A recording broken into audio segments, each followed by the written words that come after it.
Terima kasih pemirsa, Anda masih bersama kami dalam program Publika dan kita masih membahas tema kita pada sore hari ini yaitu menyoroti kasus incest dan kami masih mengundang Anda di line telepon 07113114454 masih bersama Ibu Yeni Roslaini selaku Direktur Women Crisis Center Palembang dan akademisi hukum Bapak Dr. Azwar Agus SHM Hum.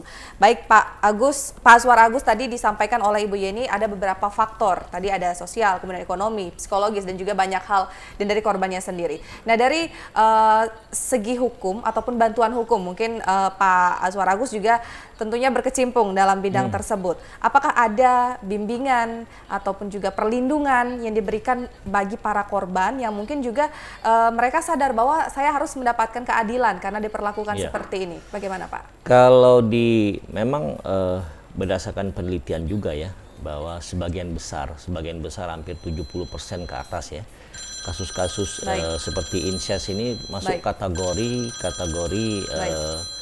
yang dilakukan oleh orang-orang terdekat. Baik, mohon maaf Bapak, kita angkat telepon terlebih dahulu. Halo, selamat sore Publika. Selamat sore Publika, halo. Mbak. Mbak, selamat sore. Halo, selamat sore Publika.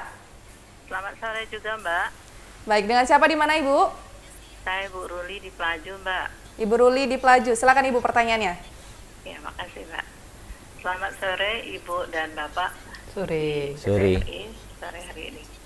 Saya ingin menyampaikan sedikit dari penjelasan Bapak Ibu tadi memang benar, itu semua sudah bagus dan kita juga sekarang ini sudah banyak tempat artinya dia penyuluhan benar. Tapi kayaknya masih kurang cermat untuk dihayati.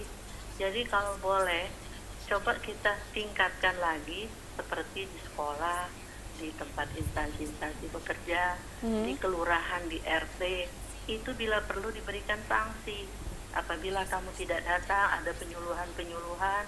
Karena kalau kita menyampaikan secara seperti kekeluargaan, tempo-tempo orang itu suka tersinggung, nggak suka kita ngomong itu jadi tersinggung. Jadi yang seperti di kampung-kampung, kalau yang di kelas elit ya mungkin kita nggak perlu, mereka sudah punya kesadaran.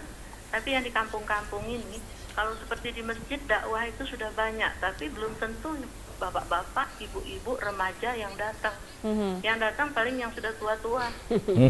Jadi tolong kalau diberikan penyuluhan itu seperti diberikan sanksi. Apabila pada panggilan untuk penyuluhan 1, 2 kali, 3 kali nggak datang, harus diberikan. Karena semakin hari kayaknya tambah bobrok orang kita ini. Baik. Nah, jadi orang kita ini tingkat kesadarannya sekarang nggak seperti dahulu. Padahal bangsa Indonesia itu paling baik sekali, punya etika. Baik. Jadi etika itu harus ditingkatkan. Itu Baik. saja Bapak dan Ibu. Selamat sore. Terima Baik. kasih. Terima kasih Bu Ruli dari Palembang atas sarannya. Mungkin ini juga bisa sesuai dengan pertanyaan saya tadi, ada bimbingan, perlindungan dan juga mungkin ada kerjasama antara Women Crisis Center Palembang, mungkin institusi terkait bagaimana cara memberikan edukasi dan juga tadi ada judgment, ada punishment yang diberikan ketika ada orang yang melakukan tersebut. Silakan Bapak. Sudah bisa dipastikan kalau ada unsur pemaksaan di situ atau perkosaan itu pasti ada sanksi, khususnya untuk anak, ada undang-undang perlindungan anak. Seperti yang disampaikan oleh Ibu tadi bahwa sosialisasi itu diharapkan ke semua tempat, semua lini. Ini pengalaman saya mendampingi mahasiswa untuk KKN ya, KKN tematik kita dari Fakultas Hukum untuk melakukan penyuluhan hukum ke tempat-tempat, ke daerah-daerah tertentu misalnya di kelurahan segala macam. Memang sambutannya tidak begitu memuaskan. Memang sulit kita untuk melakukan edukasi kepada masyarakat ini. Jadi tinggal menumbuhkan kesadaran masyarakat itu ya melalui pendidikan agama tadi. Memang dengan majunya ilmu pengetahuan dan teknologi ini melalui media sosial segala macam itu, melalui internet segala macam itu salah satu media untuk melakukan sosialisasi untuk melakukan sosialisasi. Tetapi saya terus terang saja dari kecil mungkin sudah diajarkan oleh orang tua tentang agama itu bahwa kita harus menghormati keluarga, apalagi keluarga terdekat, dan tidak boleh melakukan pernikahan sama keluarga. Biasanya seperti itu sudah dikasih tahu, Nah, tinggal ada yang keluarga-keluarga tertentu yang misalnya yang kurang pengetahuan itu, nah kita akan menjadi PR kita bersama untuk memberikan edukasi itu. Saya pikir seperti itu. Nah, jadi soal pendampingan tadi di kepolisian biasanya ada UPPA biasanya, Unit Perlindungan Perempuan dan Anak. Kalau di yang berkaitan dengan anak ada namanya Komisi Perlindungan Anak, seperti itu. Terus kalau di pemerintah provinsi sama pemerintah kabupaten dan kota ada unit Ada P2, TP2A. TP2, P2, TP2A. P2, TP2A. Nah, seperti itu. Nah, tapi seharusnya kalau saya amati, saya juga meneliti juga masalah itu, Bu ya. Kurang maksimal dalam hal menjalankan itu tadi, menjalankan fungsinya tadi. Nah, mungkin itu menjadi pekerjaan kita sama-sama untuk bagaimana memaksimalkan itu. Memang saya terus terang aja di daerah-daerah belum ada KPAI, Bu, di daerah. Cuman ada di Palembang sama di Sumatera Selatan seperti itu.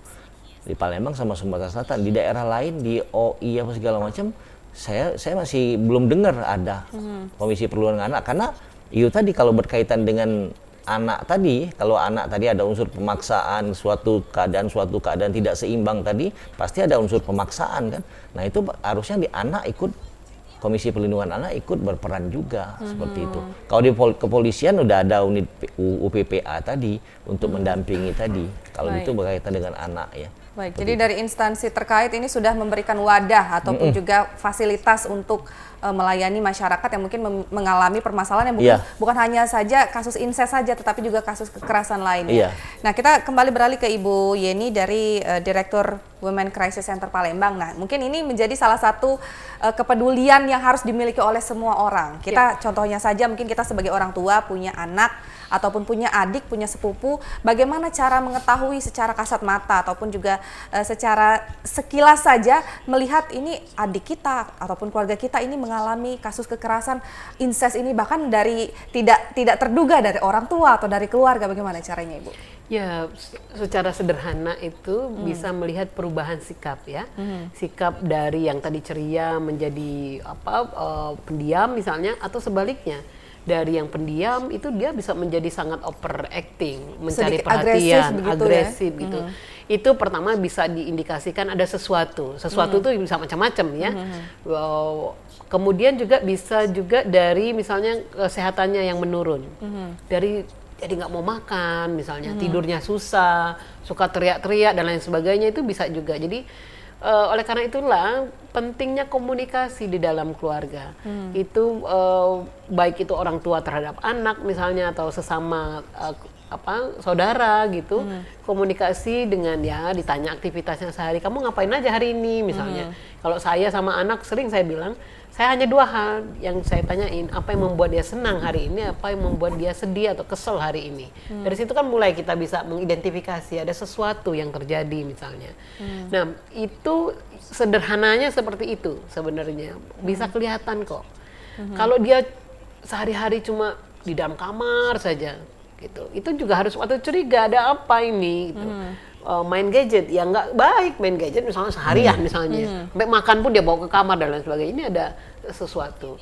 Atau ketika dia melihat sosok orang gitu yang siapapun misalnya, tapi yang lebih misalnya yang pernah melakukan sesuatu kepada dia, sosoknya itu siapapun itu, ketika dia lihat postur tubuh yang hampir sama dengan pelaku yang pernah melakukan kekerasan terhadap dia, dia misalnya menjauh, menjerit, misalnya dan lain sebagainya, ini pasti ada sesuatu. Nah, ini yang harus peduli gitu loh, cari tahu ada apa gitu. Kalau kita nggak mampu, memang harus melibatkan tenaga ahli. Tenaga ahli itu bisa psikolog, bisa psikiater gitu ya. Karena biasanya psikolog, psikiater itu punya teknik menggali sebenarnya ada apa. Menggalinya kalau itu anak-anak itu bisa dengan gambar misalnya. Kalau gambar itu bisa dideteksi sama psikolog. Kalau gambarnya kayak benang-benang kusutnya ada sesuatu nih, atau untuk menyalurkan emosi. Betul, dari si itu anak ada tersebut. hal-hal yang bisa dilihat ada apa ini. Baru tahapan selanjutnya baru di konseling, digali informasi sesuatu terjadi. Baik. Nah, saya menyambung Bu Ruli tadi, berharap misalnya sosialisasi itu gencar dilakukan. Nah, memang ketertarikan masyarakat itu rendah terhadap itu ya, terlibat di dalam apa penyuluhan-penyuluhan, apalagi namanya penyuluhan hukum. Waduh, nggak menarik bagi mereka. Kalau orkes duluan. Kalau orkes. Untuk hiburan Nah, oleh ya, Pak, karena ya? itulah terkait dengan itu di-combine. Jadi pola sosialisasi ceramah itu edutainment. Jadi tidak mesti pakai orkes, tetapi pendekatannya bukan ceramah gitu ya, yang kemudian orang jadi jenuh satu arah, tapi bisa testimoni, bisa ambil pakai cerita apa gitu ya, bedah kasus misalnya. Jadi orang kita itu tertarik kalau sudah ada contohnya, ada sesuatu yang terjadi yang itu, oh ini bisa jadi saya nanti yang kena gitu loh. Saya bukan kemudian ceramah secara teori, atau kemudian kan seringkali saya lihat pemerintah itu datang ke satu tempat gitu. Sudah ada template-nya, dia melakukan apa sosialisasi yang itu nggak menarik. Nah, maka sosialisasi harus itu pakai metode edutainment, misalnya begitu. Baik. Terus melibatkan perangkat RT, RW setempat Iya. itu untuk mengumpulkan tadi. Kalau sanksi untuk yang nggak ikut itu agak sulit karena hak Sulit, orang hak mau orang. gitu ya. Ya, mungkin bisa Ya. diberikan informasi tadi dari Badan Hukum juga Iya. bahwa diinformasikan jika melakukan hal ini ada hukum yang Iya. diberikan, Iya. yang diberikan Betul. kepada para pelaku. Pelaku. Nah, Pelaku. tadi dikatakan oleh Pak Azwar bahwa dari para pelaku mungkin juga sudah mendapatkan hukuman yang diberikan ya sesuai dengan hukum yang berlaku di Indonesia. Nah, ini yang paling penting adalah untuk korban. Apakah ada trauma, pasca trauma, healingnya seperti apa, pengobatan dan juga konseling dari Women Crisis Center ataupun institusi terkait, tapi nanti dijawab Ibu Yeni. Dan pemirsa, tetaplah bersama kami dalam program Publika, masih kita membahas tema menyoroti kasus incest. Tetaplah bersama kami.